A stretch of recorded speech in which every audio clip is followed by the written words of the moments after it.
আমি সত্যি বলছি মা, আমি প্রেগনেন্ট ছিলাম। ওরা আমার সন্তানকে শেষ করে দিয়েছে, শেষ করে দিয়েছে।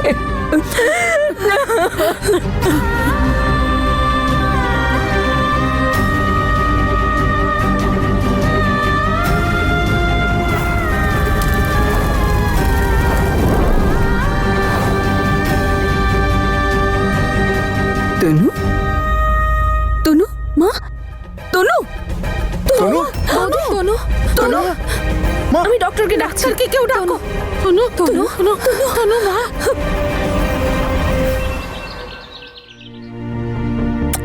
বস। আয় বস। তুই ভালো আছিস তো? তোমরা আগে আমাকে এটা বলো তো যে বাবা ফোন করেছিল। বাবা তোমাদের জানিয়েছে যে তনুর এখন কি অবস্থা, ও শরীর কেমন আছে? ওপরওয়ালার অনেক কৃপা যে আমাদের তনু ভালো আছে। ও সব কিছু মনে পড়ে গেছে।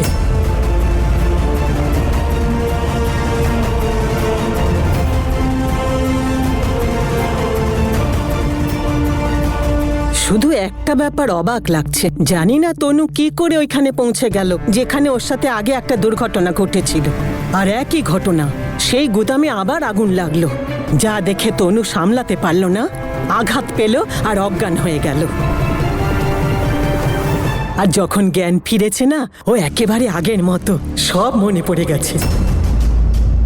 সত্যি সত্যি ঠাম্মি, যাক বাবা, উপরওয়ালাকে অনেক অনেক ধন্যবাদ। আচ্ছা, তোমাকে সব কে বললো ঠাম্মি? আরে আমার ছেলে, আবার কে? বলছিল ডাক্তারের সাথে কথা হয়েছে, মনে হয় কিছু সমস্যা দেখা দিয়েছে। তনু আবার সবকিছু বলে দিল না তো যে আগুনটা আমিই লাগিয়েছিলাম? ইটস ওকে, চিন্তার কোনো কারণ নেই। মানসিক অবস্থা ঠিক নেই, তাই অজ্ঞান হয়ে গেছে। দেখেছেন আপনি দিদি, কি নাশ হয়েছে আমার মেয়েটা। আমরা তো জানতামই না যে ও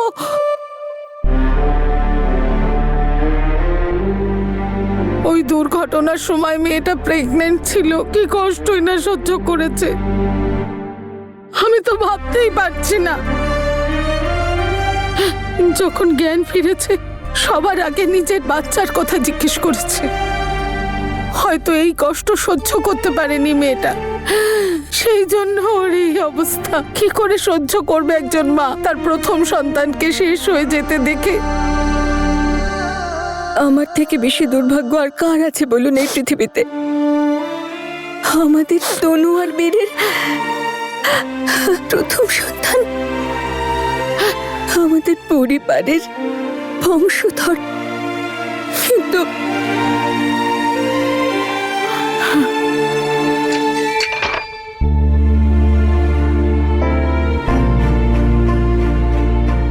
কেমন আছিস বাবা?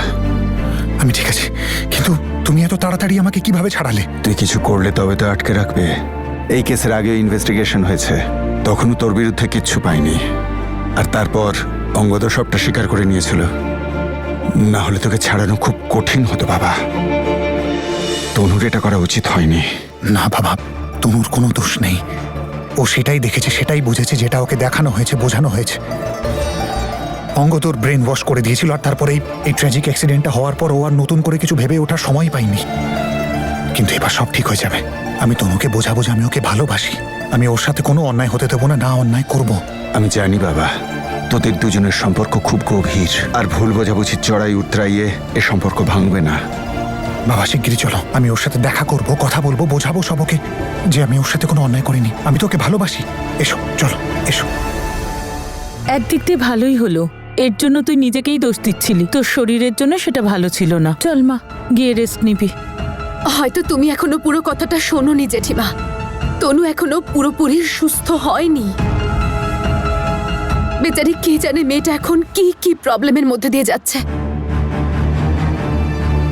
আর আমি এখন এখানে কি করছি? আমার তো আমার দিদির কাছে থাকা উচিত, তাই না? জেঠিমা, আমি যাচ্ছি, আর তুমিও চলো এখন আমার সাথে।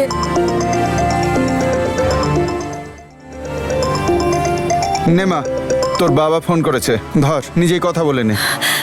হ্যালো বাবা, ঠাম্মি বলছে তনু নাকি একদম সুস্থ হয়ে গেছে, ওর স্মৃতিশক্তিও ফিরে এসেছে। এসব সত্যি নাকি গো? আর ও যদি স্মৃতিশক্তি ফিরে এসে থাকে তাহলে প্রবলেমটা কি? কি বলছে ডক্টর? কমপ্লিকেশন কি আছে? ঠিক আছে তো তনু বাবা? হ্যাঁ রে মা, তনুর স্মৃতি ফিরে এসেছে, কি তোর না এর আগের কথা কিছুই মনে নেই? মানে মানে বাবা, মানে হলো কি, ওর যে দুর্ঘটনা ঘটেছিল সেই ঘটনার আগের কথা মনে পড়েছে। আজ থেকে 9 মাস আগে ওই গোডাউনে যে আগুন লেগেছিল, তখন ও তোকে আর বীরকে বাইরে দাঁড়িয়ে থাকতে দেখেছিল। ওর ধারণা আগুনটা তোরাই লাগিয়েছিলি, কারণ তোরা তনুকে মেরে ফেলতে চেয়েছিলিস।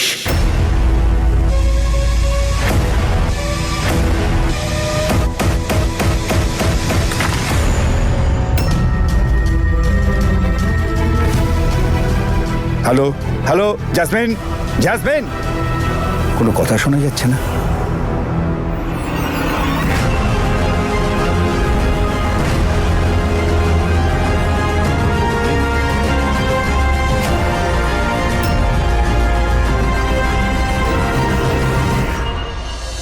মা তুই কাঁদছিস কেন?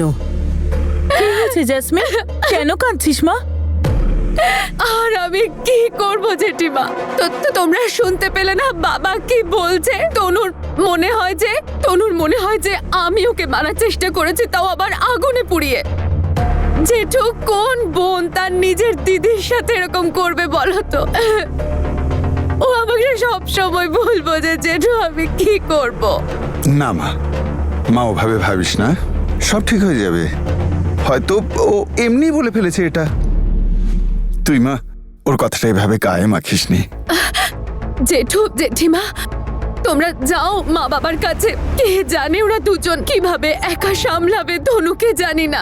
তোমরা দুজন যাও, তোমরা কেউ আমাকে নিয়ে এত চিন্তা করো না। আমি ঠিক আছে, তোমরা যাও। কি আমাকে ফোন করে জানিও, হ্যাঁ, যে তনুর অবস্থা কেমন আছে। যাও যাও তুমি, যাও যাও তোমরা।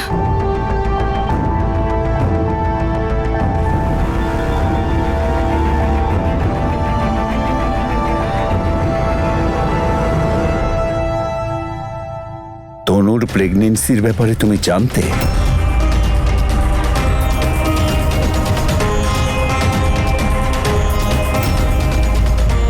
আর এত বড় কথাটা তুমি কাউকে জানানোর প্রয়োজনও বোধ করনি।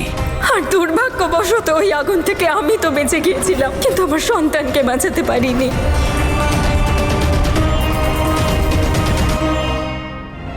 সেই মুহূর্তে আমি এটা জানতাম না। আমি আর জ্যাসমিনও জানতে পেরেছি লন্ডনে, তানিয়ার থেকে। তানিয়ার কাছে তনুর রেকর্ডিং ছিল, যেটা পুলিশ পেয়েছিল। আর তারপর অমৃত আমাদের ছেড়ে চলে গেল। আমি আপনাদের সবার কষ্ট বাড়াতে চাইছিলাম না, সেই জন্য আমি আর কিচ্ছু বলিনি। বীর ও আমাদের মেয়ের সন্তান ছিল, ওর ব্যাপারে জানার পুরো অধিকার ছিল আমাদের। কিন্তু তুমি তো নিজেই সিদ্ধান্ত নিয়েছিলে যে আমাদের মধ্যে কাউকে বলবে না। কেন বাবা? তার কারণ এতটা সহজ নয় ব্যাপারটা, নিজের সন্তানের চলে যাওয়ার কষ্টটা বয়ে চলা। আমাকে জিজ্ঞাসা করুন, কি ঝড় বয়েছিল আমার ওপরে যখন আমি জানতে পারলাম যে আমি আমার সন্তানকে হারিয়েছি। সহ্য করতে পারছিলাম না আমি, এতটুকুও নয়। আর তারপর অমৃত আমাদের ছেড়ে চলে গেল। আপনারা সহ্য করতে পারতেন না এই দুটো খবর, আর আমি আপনাদের কষ্ট কম করতে চেয়েছিলাম, কারণ আমি জানতাম যে আপনারা এইগুলো সহ্য করতে পারবেন না। আর সেই জন্য আমি তানিয়াকে তনু করে নিয়ে এসেছিলাম, যাতে ওকে দেখে অমৃতের মৃত্যুর কষ্টটা সইতে পারেন আপনারা। যাকে আবারও আমার এই সিদ্ধান্তটা ভুল ছিল হয়তো। তাছাড়া আমি এখন সেই ইনসিডেন্টটা নিয়ে ভাবতে চাইছি না। আমি শুধু তনুর ব্যাপারে ভাবছি।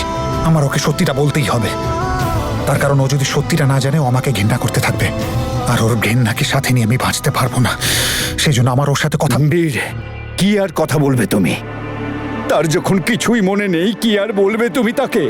ওর তো এইটাও মনে নেই যে তুমি এখন ওর স্বামী। তোমার প্রেম ভালোবাসার কথা কিছুই মনে নেই ও। আর এই দুর্ঘটনা অন্তত তনুর স্মৃতি ফিরিয়ে দিয়েছে, কিন্তু গত দুর্ঘটনার আগে ওর মনে তোমার প্রতি বিরূপ মনোভাব ছিল। তার জ্বালা এখন তোমাকে সইতে হবে বাবা।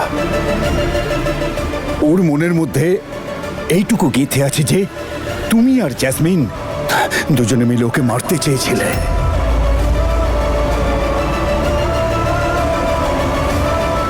আগুনটা ফের সেই গোডাউনে লেগেছিল। এটা জ্যাসমিনের কাজ নয় তো?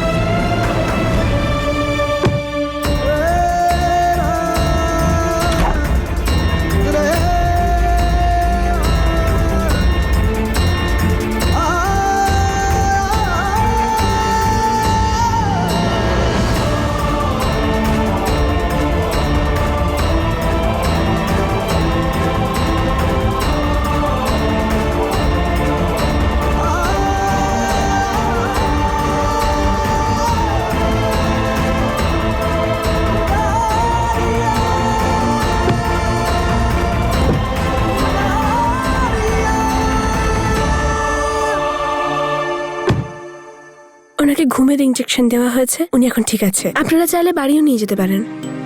সে তো ঠিক আছে ম্যাডাম, কিন্তু যা কিছু ও ভুলে গেছে, মানে বলতে চাইছি গত 9 মাসের ঘটনা ও কতদিনে মনে করতে পারবে? এটা তো বলা মুশকিল যে কবে মনে পড়বে, কিন্তু হ্যাঁ চেষ্টা করতে থাকুন, পুরনো কথাগুলো বলুন, কিন্তু বেশি প্রেশার দেবেন না, তাহলে কিন্তু ক্ষতি হতে পারে। বীর, কি হয়েছে? এত তাড়াহুড়ো করে কোথায় নিয়ে যাচ্ছ? কোথায় যাচ্ছি আমরা? তনুর কাছে?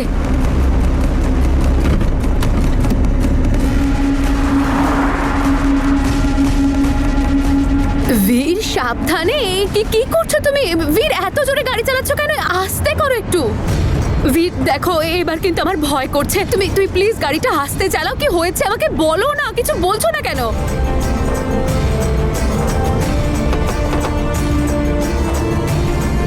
বীর ল করে দিলে কেন? তোমার কি হয়েছে বলো না, কোথায় যাচ্ছি আমরা বলো না প্লিজ। বীর সাবধানে গাড়ি চালাও। বীর কি করছো তুমি? জানো আমি প্রেগনেন্ট। কি করছো? আস্তে গাড়ি চালাও প্লিজ। কি করছো তুমি? বীর কি হয়েছে? কোথায় যাচ্ছি আমরা? বীর গাড়িটা দাঁড় করাও, আমি নামবো। বীর গাড়িটা দাঁড় করাও এক্ষুনি। গাড়ি দাঁড় করাও, আমি যেতে চাই না কোথাও তোমার সাথে। গাড়ি দাঁড় করাও। আমি বীর আর ওর সাথে কত দুর্ব্যবহার করেছি, আমাকে ক্ষমা করে দাও মা, ক্ষমা করে দাও।